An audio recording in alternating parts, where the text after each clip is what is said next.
Awu, bathi J6 nokulunga. Nasi isitori sami.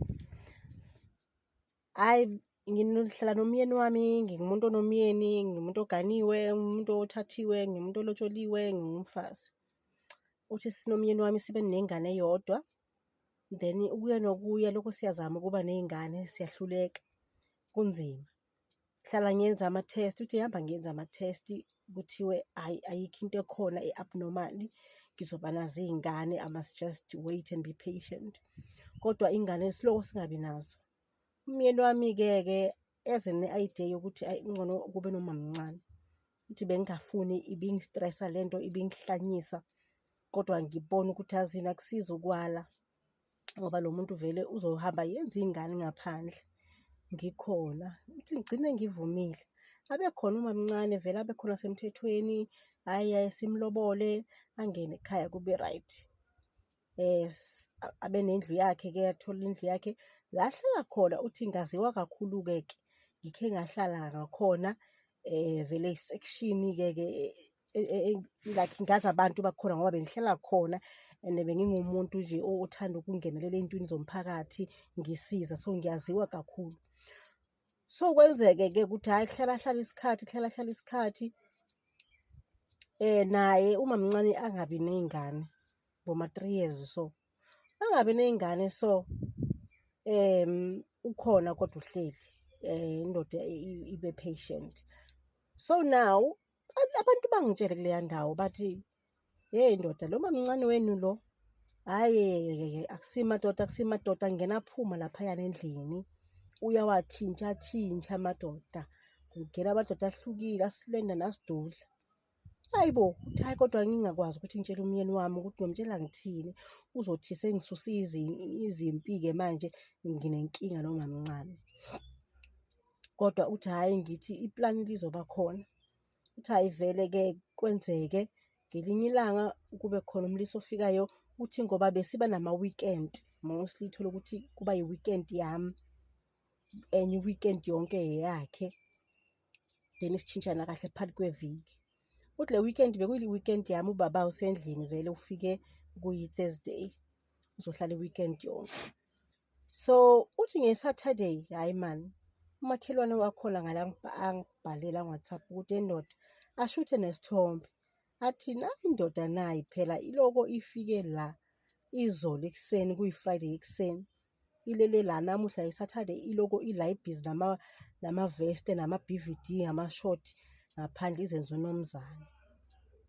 Uthi hhayi cabanga iplani, uthi hhayi ngicale ngizigulise-ke manje endlini. Ngithi babakhe yo icolo lingenzani? Uthi vele ngicale nje early ngithi icolo yo la abdominal pain nani nani. Uthi okay kona bekubuhlungu la phambili i-abdominal pain yami, I mean ku-abdomen yami kune-pain nyana ebeyikhona but beyingekho that much. But ngizigulise kakhulu ngibuye ngithi kuye yo cabanga ngiyabhilida ngisesikhathini. Athi uyazi uma ngisesikhathini nje uma ukhona la hhayi ngivele ngibhoreke ukuthi ngizokubhora. Bengicela ukuthi uhambe kumamncane. Hhayi indoda ithi hhayi okay if uthi ngiye kumamncane akunankinga, awuthi-ke ngiye khona kumamncane kodwa uma ungidinga uzongifonela ngithi. Athi hhayi akunankinga ahambe. Indoda uma ifika ngale kunyiwe ithole kunendoda ejardini izimisele nje sejardini layo. Kuliwe indoda bathi ibaleke ishiye izimpahla, ishiye nje into zayo, ubone ukuthi vele nje bekeze nesikhwama uzolala i-weekend yonke vele lo muntu. Hhayi bo, indoda ithi iya-check ithola amathawula asebenzile-ke hhayi amhlophe nke amathawula a-navy blue amhlophe nke ama-spam agcwele ubone ukuthi hhayi la ziyabuya la. Athi wena amakhondomu aphi owasebenzisayo? Dololo akunamakhondomu nex. Shouthi ugele akasebenzisi makhondomu vele amadoda ayangena ayaphuma ayangena ayaphuma. Umfazi-ke njengoba yena bekanalokhu kugulanyana so uthi hhayi mani ukuthi Monday, Tuesday kube wesinyana.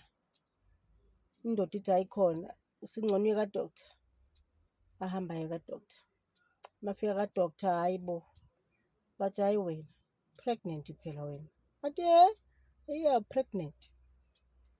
Kuthiwa H_I_V, angithi uyazi-ke ukuthi i-H_I_V iyafuneka kakhulu uma pregnant. Ibuye-ke le instant eyenziwa manje ithi positive.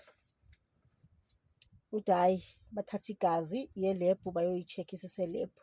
Mafika endlini athula angakhulumi, kodwa atshela umyeni wakhe ukuthi hayi phela ngikhulelwe. Umyeni ngapha usakwatile, ukwatele umamncane ukuthi umamncane uwenza udodi, ya wenza amasimba. Usakwatile kodwa ajabule ukuthi hhayi umamkhulu pregnant. Sakade yazini kube ngavele ngalinda buka manje usunengane, sengithatha umuntu manje ngamletha emagcekeni wasekhaya. Buka manje ungenzela udodi wodwa phansi phezulu namadoda. Hhayi abuye ama-results waselebhu athi positive. Athi babakhe kunento engifuna ukukutshela yona. Njengoba ngikhulelwe so ngifikile ngathatha ama-test futhi we-H_I_V ngi-positive. Athi hayi bo kanjani? Athi kanjani? Angithi lo mamncane wakho bekabhizi phansi phezulu namadoda. Sobuza mina ukuthi kanjani? Sobuza mina ukuthi kanjani? Sekaliwa-ke manje mamkhulu ukwatile-ke naye ukuthi sekwenzeke yonke lento nje uhlangahlangene ukuthi ngapha ukhulelwe ngapha uyagula. Uyabona ukuthi nje seyakwatile ukuthi ungilethele isifo. Ngiyihlelele kamnandi endlini yami, wangilethela unongikroyi ukuthi azoba umamncane ekubeni bengingafuni, walokhu ungibelesela ungifosta ngagcina sengivumile. Manje indoda nayo ya-decide ukuthi ahambe ayothesta, naye abuya yathi positive. Ekubeni banama-test done before, since bebavele balokhu bezama iy'ngane. Bazama iy'ngane baze batheste vele ba-check-e ukuthi boyi-2 ba-fertile, bayakwazi ukuthi babe ney'ngane, baphinde ba-check-e nama-H_I_V beba-negative. So i-H_I_V uthi it wasn't, bekungasikudala kakhulu le bebayenzile i-H_I_V test ebeyi-negative. Uyabona ngoba bekathe umamncane sicela sibuye siye sizame futhi siyo-check-a, sizame futhi ukuthi sibe nengane before ngikuvumela ukuthatha umamncane, uyayibona. And then bebawoyenzile. So since sekufika umamncane-ke kwathiwa-ke positive. Kwathathwa umamncane kwathiwa nawe uyahamba manje siyothesta. Siyahamba siyothesta. Umamncane wathi asikho isidingo sokuthi siyothesta, ngicela ukukhonfesa. Athi ngiyazi uma ngifika lana bengiyi-negative, kodwa for the past 2 years ngithe uma ngiyothesta ngathola ukuthi ngi-positive. Wathi bekangakacali ukuphuza i-treatment, wavele wathesta wabona ukuthi negative, waphuma eklinikhi nje wahamba wangaphinde wabuyela. So now u-infecte indoda ya-infecta umfazi. So sekuyinkinga nje manje sheleleyo. So akazi ukuthi enze njani umama ukuthi ngiphume ngidivorce ngihlale. Uthi angazi ukuthi ngenze njani, ukuthi uma ngiphuma ngiyaphi. Iyiphi indoda esazongithanda sengifika ney'ngane zami eziwu-2 ngapha ngi-H_I_V positive. Kahle kahle ngenza njani uma kunje? Hello Mzansi, welcome to Mgozi waseMzansi. What is sad story? Nkosi yami, what is sad story? Yabona le ndzaba ayetethembu leni ibhora nasekufika la nje, inyanyisa nasekufika la. Cause yo Nkosi yami umuntu anithole right niphile lafika tonamaika ngetifo. This is so heartbreaking Nkosi yami. Nangokuthi njena labantu labanayo lento, they don't say, okay, some do say ke, but akusingonke umuntu oluthi ukhuluma alikhulume iqiniso. Nangokuthi lona le nto wayithola sekala sekashade nale ndoda. It's so sad Nkosi yami. Buka mamkhulu ugcine amthola umntwana, gcina aba pregnant. So moral of the story kulinza, ukuthi kubalekile kulinza empilweni. Please do comment what you think below down on the comment section. Don't forget to hit the notification bell. I'll see you on the next one. I'm signing out. So goodbye.